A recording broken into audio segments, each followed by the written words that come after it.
It was on the 3rd of June 1920 that the Society first awarded medals for philatelic achievement.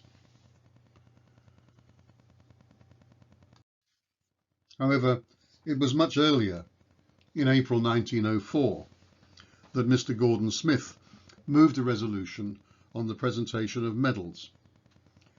I can trace no earlier record of a medal for philatelic achievement, although there were certainly diplomas and certificates presented in Germany in the late part of the 19th century. The idea was that the Society should award a gold medal for work of exceptional merit and a silver medal to the writer of the best paper read before the Society in that year. The Council was requested to prepare a scheme with regulations and to present this to a meeting of the members. And this proposal was reported to the AGM on the 10th of June 1904 by Mr. Tilleard.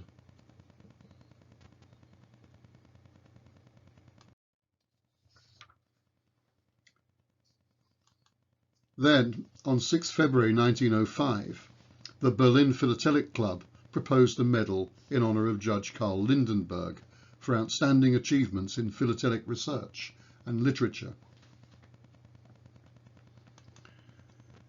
This is the reverse with the Berlin bear in the centre, and on the front is a bust of Karl Lindenberg. And at the club's foundation festival on the 22nd of January 1906, the medal was awarded for the first time to Edward Denny Bacon of London, Dr. Emilio Diena of Rome, Theodor Haas of Leipzig, and Dr. Legrand of Neuilly, Paris.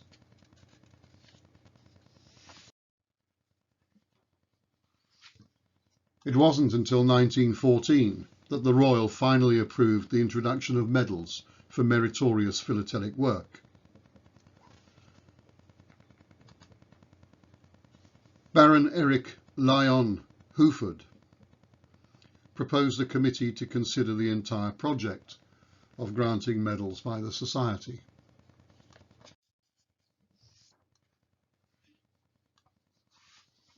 And on the 5th of March 1914, he, together with MP Castle,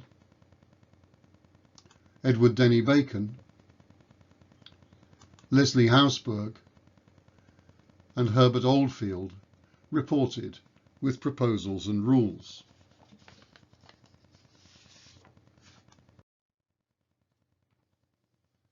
And then, in May 1914, the London Philatelist reported the death of the Earl of Crawford last year had given rise to the desirability of finding a method to perpetuate his memory. And a little later, the LP reported that there are to be 3 classes of medals, one called after the Earl of Crawford, another after Mr. Tapling, and the third after Mr. Tilleard, names that would always be gratefully remembered in the Society for great services rendered. But the Great War intervened.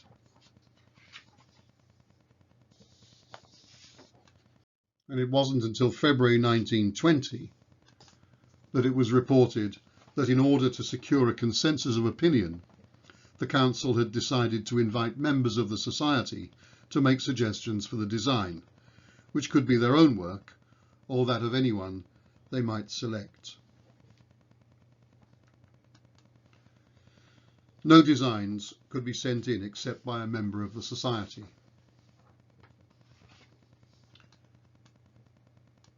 And Council laid out some ground rules. The obverse of all 3 medals should be the same. The medals must contain the words Royal Philatelic Society. There should be an emblem relating either to the Society in particular or to philately in general. And the reverse must contain the words the Crawford Medal or the Tapling Medal or the Tilleard Medal.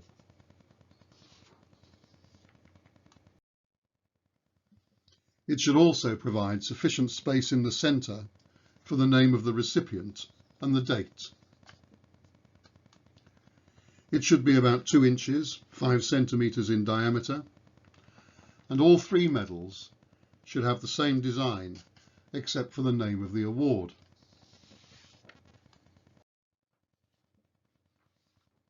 Then in May 1921, the LP reported that the inception and accomplishment of the medals was very largely due to the indefatigable labours of our worthy Honorary Secretary, H.R. Oldfield, without whose persistent efforts we are afraid the whole scheme would hardly have won through.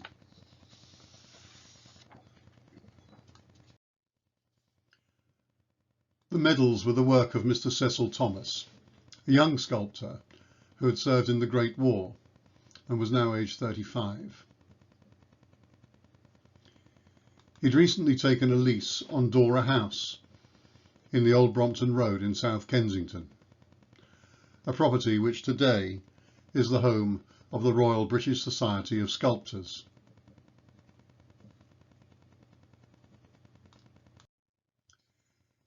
In his unpublished biography, in a chapter headed The First 4 Years, 1920 to 1924, which is held at the Society of Sculptors, he wrote,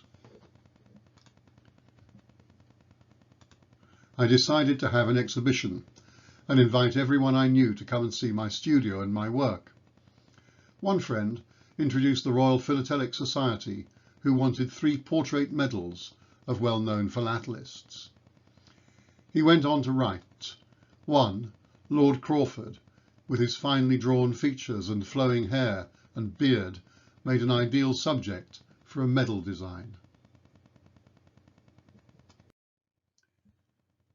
Cecil Thomas, whose father was an engraver, attended the Slade School of Fine Art, the Heatherley School, and the Central School of Arts and Crafts.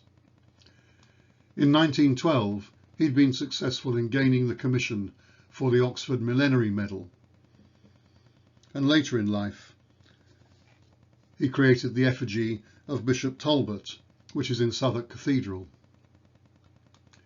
He also created the crowned effigy of Queen Elizabeth II for the coins of Britain's colonies and dependencies, and then, together with Edgar Fuller, the reverse designs for the 6pence, the 2 shillings and the half crown for the reign of Queen Elizabeth II. And you can see here 3 large bronze casts of the original medals, which, set in wood, is now held by the Society's Museum at 15 Abchurch Lane.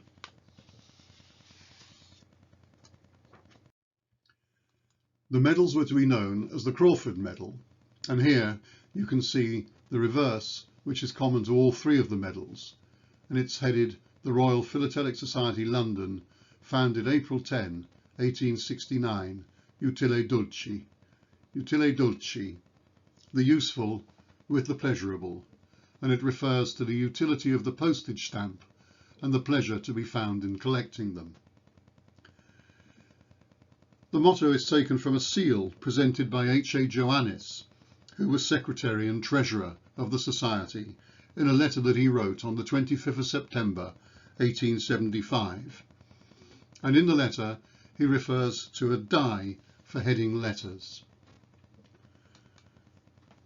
Crawford, the Earl of Crawford, 1847 to 1913, was President of the Society from 1910 to 1913 at the request of His Majesty King George V, who had been President before him. He was instrumental in the Society becoming royal, and he was the creator of the Crawford Library, the philatelic part of which is now at the British Library. The second of these was the Tapling Medal, and you can see here on the left-hand side of the head a C and a T for Cecil Thomas and the year 1920. Thomas K. Tapling, 1855 to 1891, was Vice President of the Society from 1881 to 1891. He is well known for his bequest of his collection to the British Museum, which is now at the British Library.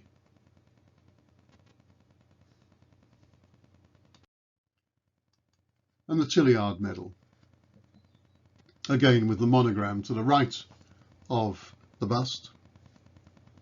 John Alexander Tilleard, 1850 to 1913, had recently died. He was an extraordinary honorary secretary from 1894 to 1913, and these 20 years saw the firm establishment of the Royal as the primary society, certainly in Great Britain and probably in the world. And more on this will appear in a further presentation.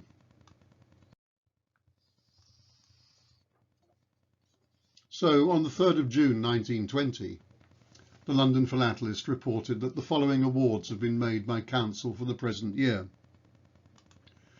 The Crawford Medal to Mr. Hugo Grievous for his work entitled The Stamps of Spain 1850 to 1854. And the Society is fortunate to have this medal in its museum collection, where we have perhaps the largest collection of philatelic medals that there is in the world. We're always interested in receiving donations of medals, particularly our Crawfords and Taplings and Tilliards, but of course any medal at any level from any society or any exhibition anywhere in the world. The Tapling Medal was awarded to Mr. Lathrop Pack for his paper with illustrations on the Tuppence Victoria half-lengths, and Colonel Bates was awarded the Tilleard Medal for his display of the essays of Great Britain. And then in May 2020, it was announced in the London Philatelist that Council had made the following awards.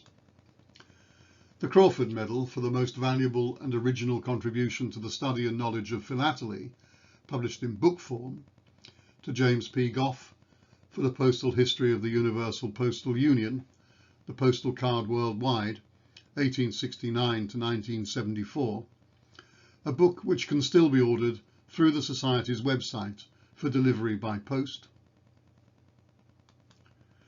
The Tapling Medal was awarded for the best paper in the London Philatelist to Richard Scott Morrell for Genealogy of an Icon, additional information on the design of the India 1852 half-anna red Sidon Dork, published in the London Philatelist in June 2018. And the Tilleard Medal for the best 1 p.m. display to the Society was awarded to Simon Richards for Dominica, presented on the 14th of February 2019. Of course, the Society now awards 6 medals, but it is for these 3 that we celebrate the centenary this year, 2020. We hope very much you've enjoyed this brief overview and that you find time to look at some of the additional material that we have to make this celebration. Thank you very much.